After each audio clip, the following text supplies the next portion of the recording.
بسم اللہ الرحمن الرحیم۔ السلام علیکم۔ کویت اردو نیوز کے ساتھ میں ہوں محمد عمر۔ آج کی اس ویڈیو میں کویت سے کچھ تازہ ترین نیوز اپڈیٹ شامل کرتے ہیں۔ سب سے پہلے سہل اپلیکیشن کے حوالے سے خبر شامل کرتے ہیں کہ کویت یونیفائڈ گورنمنٹ اپلیکیشن برائے الیکٹرانک سروس سہل کے ترجمان یوسف کاظم کے مطابق پبلک اتھارٹی برائے سول انفارمیشن نے اس اپلیکیشن کے لیے ایک اپڈیٹ جاری کیا ہے، جس میں درخواست کے ذریعے خاندان کے افراد کے لیے شہری شناختی کارڈ کی تجدید کے طریقہ کار کو آسان بنانے کی کوشش کی گئی ہے۔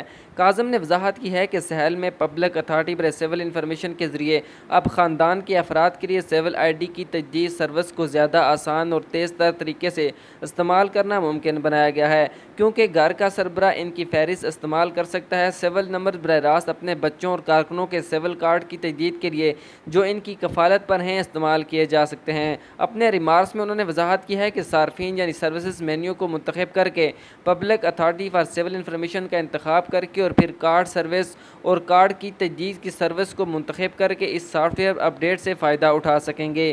وہ افراد جن کے کارڈ براہ راست سہل پروگرام کے ذریعے تجدید کیے جا سکتے ہیں، پھر ان کے سول نمبر بھی دکھائے جائیں گے۔ اگلی خبر کی جانب بڑھتے ہیں کہ تکنیکی مسائل کی وجہ سے آن لائن پاسپورٹ کی درخواست متاثر ہونے کے بعد ہندوستانی سفارتخانے کے آؤٹ سورسنگ مراکز BLS انٹرنیشنل میں پاسپورٹ خدمات دوبارہ شروع کر دی گئی ہیں۔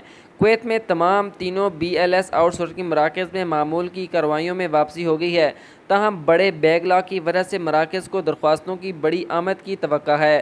سفارت خانے نے BLS مراکز کو آگاہ کیا ہے کہ رش کو کم کرنے کی کوشش میں 13 مئی کو اضافی اوقات کار میں اضافہ کیا جائے۔ اپنے دورے کے دوران آپ صبح 8 بجے سے شام 8 بجے کے درمیان پاسپورٹ PCC اور EC کی خدمات اور شام 4 بجے سے رات 8 بجے کے درمیان ویزا اور تصدیق کی خدمات حاصل کر سکیں گے۔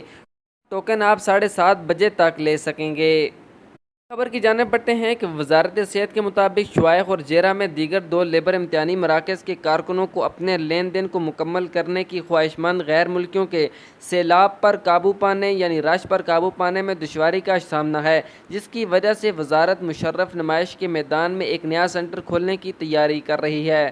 زائرین کے مطابق جنہوں نے ایک مقامی عربی اخبار سے بات کی ہے نے وضاحت کی ہے کہ صحت کے حکام کو مشرف کے امتحانی مرکز کو فوری طور پر کھولنا چاہیے تاکہ اس بات کو یقینی بنایا جا سکے کہ ان کے لین دین کو جلد از جلد مکمل کیا جائے، کیونکہ موجودہ سینٹرز لوگوں سے بھرے پڑے ہیں۔ اس وقت اپائنٹمنٹ بکنگ سسٹم پر بہت زیادہ دباؤ ہے، جس کی وجہ سے امتحانی مراکز میں اپائنٹمنٹ حاصل کرنے میں دشواری کا سامنا ہے۔